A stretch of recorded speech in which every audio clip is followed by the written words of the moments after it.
বিগত দিনে যাদেরকে আমরা পার্লামেন্টে পাঠালাম, পার্লামেন্টে গিয়ে টিকটক ভিডিও আছে, সেলফি তুলতে ব্যস্ত ছিল। এইদিকে বসিরহাটের মানুষ, সন্দেশখালীর মা বাপ থেকে শুরু করে, এখানে মিনাখার মানুষজন থেকে শুরু করে, বাদুড়িয়ার মানুষজন থেকে শুরু করে, বসিরহাট লোকসভার মানুষেরা বিভিন্নভাবে বঞ্চিত হচ্ছে। শিক্ষায় বঞ্চিত হচ্ছে, স্বাস্থ্য ব্যবস্থা থেকে বঞ্চিত হচ্ছে, নানানভাবে তারা বঞ্চিত হচ্ছে। তাদের কণ্ঠ হয়ে পার্লামেন্টে বলতে দেখলাম না।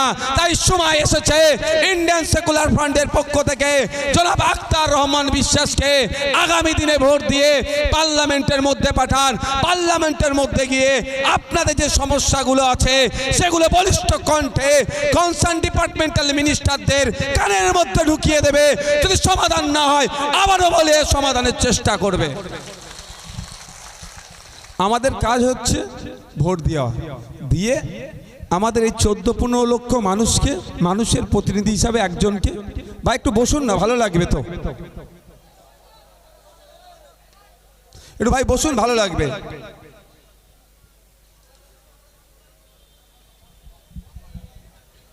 আজকে এখানে অনেক মানুষ আসতে পারেনি, বাজারে এসে চায়ের দোকানে বসে আছে, ভাইজানা কি বলছে শুনবে, কিন্তু এই গ্রাউন্ডের মধ্যে এসে পৌঁছাতে পারেনি, সাহসে কুলোয়নি।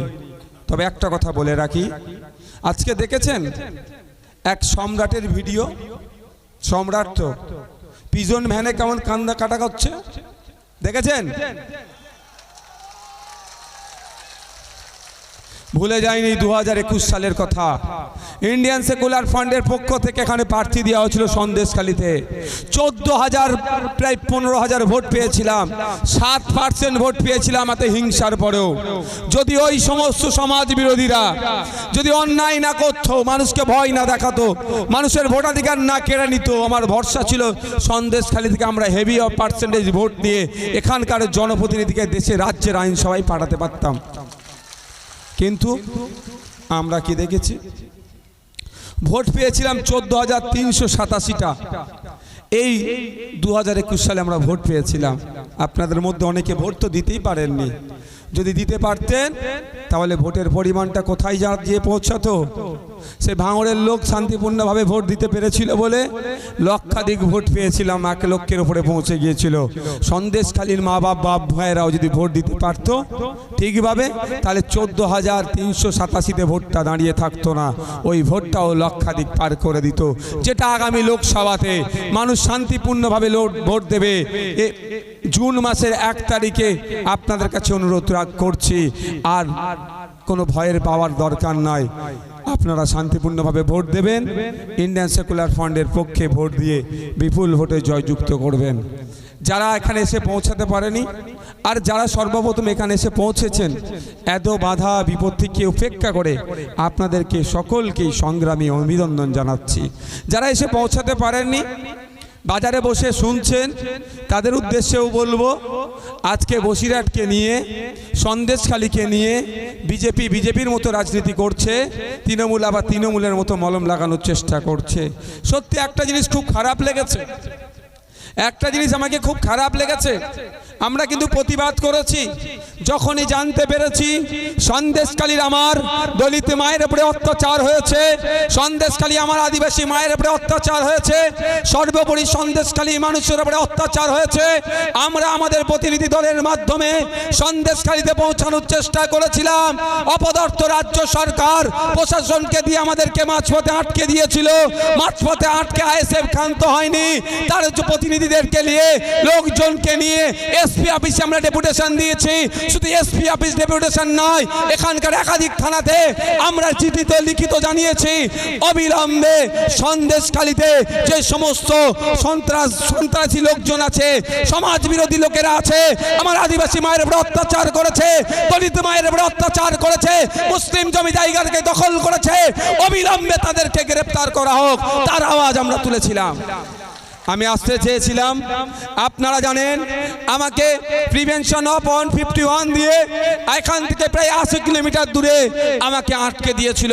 আমাকে ডিটেন করে প্রায় 5-6 ঘন্টা আমাকে লালবাজার সেন্ট্রাল লকআপে আটকে রেখেছিল। এত ভয় পাওয়ার কি আছে? জানে ভাইজানরা গেলে আলো সত্য উদ্ঘাটন হবে। তাই আমাদের ঐক্যবদ্ধ প্রচেষ্টার লড়াইয়ে শাসক বাধ্য হয়েছে একে একে একে একে তার ছোট বড় মেজ সেজ নেতাদেরকে এখানে ধরে অ্যারেস্ট করেছে। সর্বোপরি কোর্টের যখন চাপ খেয়েছে তারপরে বড় রাঘব বোয়ালকে জেলের মধ্যে নিয়ে গিয়েছে। কিন্তু একটা বিষয় সত্যি আমাকে দুঃখ লেগেছে, ওই কথাতে আমি ব্যথিত হয়েছি খুব। সেই বিজেপি তার ভোট ব্যাংকে বাড়ানোর জন্য যেভাবে মানুষের মধ্যে বিভাজন করার চেষ্টা করেছে, যেভাবে মানুষে লাগিয়ে দেওয়ার চেষ্টা করেছে, এটাকে ধিক্কার নিন্দা জানাচ্ছি।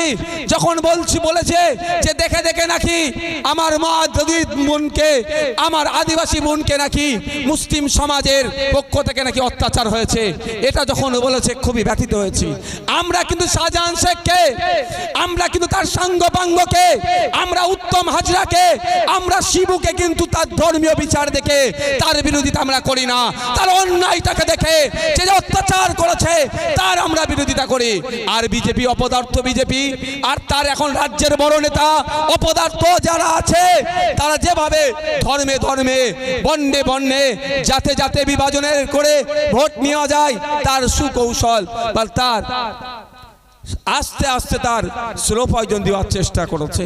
কিন্তু আমি ধন্যবাদ জানাই সন্দেশখালীর ধর্মপ্রাণ মানুষদেরকে, দলিত হতে পারে, আদিবাসী হতে পারে, মুসলিম হতে পারে, ভিন্ন জাতের হতে পারে, কিন্তু তারা ওই বিজেপির টনিককে তারা গ্রহণ করেনি, বরঞ্চ তারা দেখিয়ে দিয়েছে কাঁধে কাঁধ মিলিয়ে এই শাহজাহান, এই শিবু, এই উত্তম সহ যারা সমাজ বিরোধী আছে তাদের বিরুদ্ধে লড়াই করেছে। আরে অত্যাচারিত হয়েছে আমার মা, সেই মায়ের ধর্ম নিয়ে তুমি কি করবে? যে অত্যাচার করছে সমাজ বিরোধী, তার ধর্ম নিয়ে মানে এখানে তাদের ভোট নিতে হবে, এখানেও তাদের ভোট দরকার। ভোট ছাড়া তারা কিছু বোঝে না। কিন্তু এই ভোট করতে করতে সমাজ আজকে রসতলে চলে যাচ্ছে। তাই বন্ধুগণ যারা উপস্থিত হয়েছে, বিভিন্ন জাতের মানুষ, বিভিন্ন বর্ণের মানুষ, বিভিন্ন ধর্মের মানুষ, প্রত্যেকের কাছে অনুরোধ করব, এই ৭৫ বছর ধরে কিন্তু একে আটকাতে হবে, ওকে জেতাতে হবে। ও এই করছে, ও সেই করছে। ইতিপূর্বে সন্দেশখালীর মানুষেরা, এই বসিরহাটের মানুষেরা ১৭ বার পার্লামেন্টে তাদের জনপ্রতিনিধিকে পাঠিয়েছে। জনপ্রতিনিধিকে পাঠানোর মানে কি? এই সন্দেশখালী, এই বসিরহাট লোকসভার মধ্যে মানুষের যে অভাব অভিযোগ চা পাওয়ার কথা ওখানে বলবে এবং ওখানে যারা ক্ষমতায় থাকবে সেটা সমাধান করবে। কিন্তু উল্টে কি দেখলাম? বিগত দিনে কাদেরকে পাঠিয়েছি, তারা আমাদের হয়ে কটা কথা বলেছে সেটা খুঁজে পাওয়া যাবে না। যদি আমাদের হয়ে কথা বলতো, যদি সত্যিকারের কথা সুন্দরবনবাসীর কথা ভাবতো, হিঙ্গলগঞ্জ থেকে শুরু করে এই সন্দেশখালী থেকে শুরু করে বিভিন্ন যে উপকূলীয় এলাকাটা আছে, প্রায় 3 বছরে আমরা কি দেখি, প্রতি বছরেই যে ওখানে প্রাকৃতিক দুর্যোগ হয়, সেখানে দুর্যোগের ফলে যে বাঁধ থাকে সেটা ভেঙে যায়, ফলে নদীর নোনা পানি চাষযোগ্য জমিতে ঢুকে গিয়ে ফসল নষ্ট হয়। অনেক ঘেরি আছে, মাছ চাষ হয়, মিষ্টি জলের মাছ চাষের ক্ষেত্রেও নোনা পানি যখন ঢুকে যায় ওই মাছ চাষগুলো নষ্ট হয়ে যায়। এর স্থায়ী সমাধানের জন্য কি রাজ্যের আইনসভার মধ্যে, কি দেশের আইনসভার মধ্যে বলিষ্ঠ কণ্ঠে এখানকার জনপ্রতিনিধিগুলোকে বলতে দেখলাম না। আমি আপনাদের কাছে বলবো, আপনাদের স্বার্থে আপনারা যদি মনে করেন ইন্ডিয়ান সেকুলার ফ্রন্টকে জুন মাসের 1 তারিখে কামচিহ্নে ভোট দিয়ে পার্লামেন্টে পাঠানো যায়, তাহলে পার্লামেন্টে গিয়ে সর্বপ্রথম যে দাবিগুলো করবে তার মধ্যে অন্যতম একটা দাবি হচ্ছে এই উপকূলীয় এলাকাতে যে বাঁধগুলো আছে থুতু দিয়ে আটা ছানা যাবে না, বালির বস্তাতে বাঁধ নির্মাণ করা যাবে না, কংক্রিটের বাঁধ নির্মাণ করতে হবে। এই আওয়াজ পার্লামেন্টের মধ্যে উঠবে। যে আওয়াজ আমি বিধানসভার মধ্যে তুলি, বারবার বলেছি, যদি মানুষকে সত্যিকারের অর্থে আপনি রিলিফ দিতে চান, মানুষকে যদি সত্যিকারের অর্থে তাকে শান্তিতে রাখতে চান, বিশেষ করে যেটা উপকূলীয় এলাকা আছে, যে বাঁধগুলো আছে, বিজ্ঞানসম্মতভাবে বাঁধগুলো নির্মাণ করা হোক এবং বিজ্ঞানসম্মতভাবে রক্ষণাবেক্ষণ করা হোক।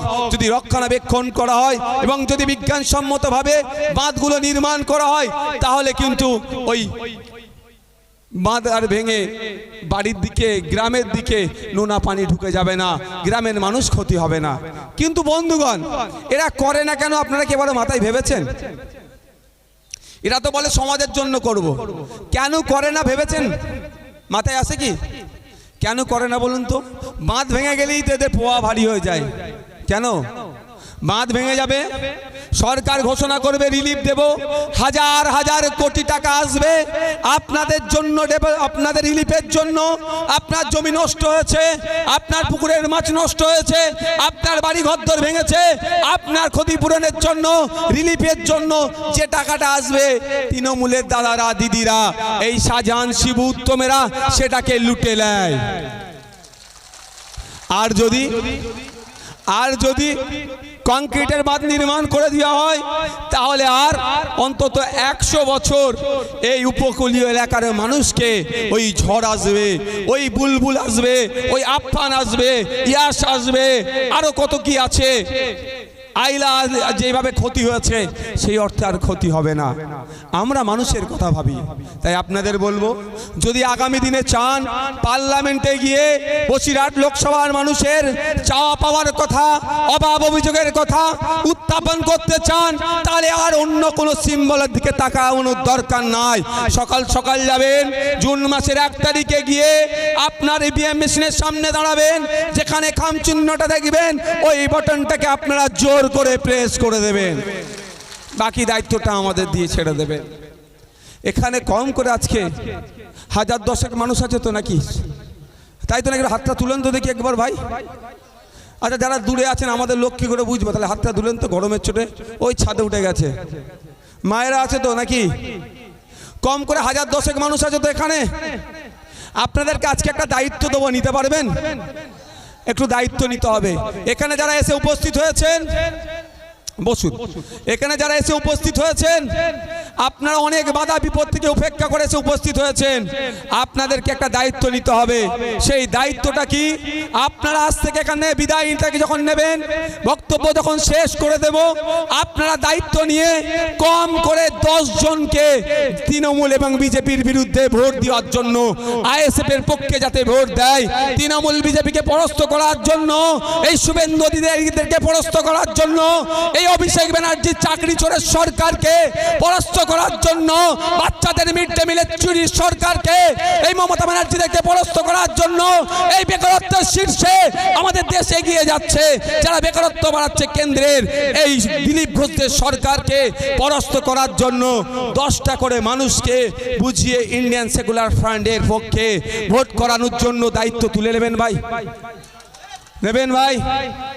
10 জন করে দায়িত্ব, কম করে 10 জন করে, তাহলে তো 1 লাখ ভোট এমনি সন্দেশখালী থেকে আমরা পেয়ে যাচ্ছি। আপনারা যদি দায়িত্ব তুলে নেন, কম করে 1 লাখ ভোট সন্দেশখালী থেকে আমরা পাচ্ছি। আপনাদের অনুরোধ করব, আপনারা দায়িত্ব নিন, দায়িত্বশীলতার পরিচয় দিন। আগামী দিন আপনাদের হয়ে বিধানসভা লোকসভার মধ্যে বলার লোককে আপনারা তৈরি করুন। অন্যথায় কি হবে? কাকে পাঠিয়েছিলেন বিগত দিনে বলুন তো? যখন পার্লামেন্ট থেকে জনগণের মধ্যে বিভাজন করার জন্য সিএ বিলটা পাস হচ্ছিল, তখন তার ভূমিকাটা কি ছিল জানেন আপনারা? কি ছিল? নতুন করে বলতে হবে নাকি? ভোট দিয়েছিল কি দেননি আপনারা ভালো করে জানেন। শুধু তাই নয়, এখানে তো কৃষকরা বেশি আছেন, কিছু মৎস্যজীবীও আছে।